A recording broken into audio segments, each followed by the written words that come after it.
Next, let's move into the weaknesses. From an organizational standpoint, what can you improve?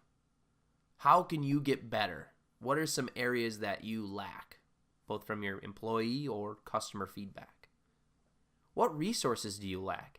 Are your employees overworked right now and so they can't take advantage of certain aspects or certain elements that they could if they were less busy? And what part of your organization lack profitability?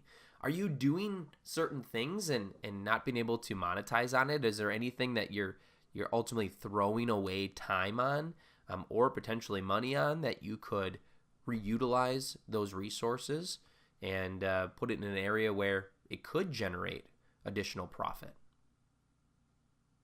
All right, now let's go back to weaknesses from a personal perspective. What factors lose you job offers?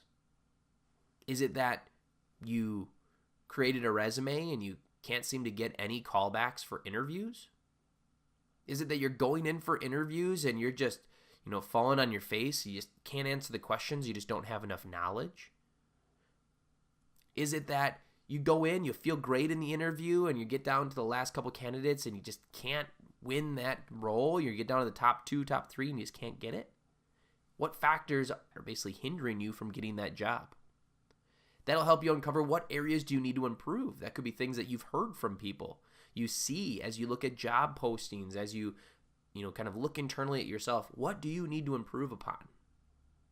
And really take a good critical look at yourself and understand and really identify and highlight those weaknesses. Where do you need to get further education or experience? And we kind of talked about that in the first one, losing job offers if you're doing a SWOT analysis to help with that. But is there something that you just don't know? Maybe it's visual modeling. Maybe that's why you're taking this course today, is because you just are struggling with the visual modeling piece, or you just haven't ever been introduced to it. And a lot of interviews and job postings are asking for that type of education or experience. So where do you need to get further education or experience? What do you lack? And then finally, what costs you time or money? Is there certain things that you're doing that's costing you time or money? Are you applying to a whole bunch of positions with your resume and not getting any callbacks? Well, it's costing you time, right? You're not able to move forward and get that interview. So you need to go and understand that is costing you time, and you need to figure out how to adjust for that, how to get that interview.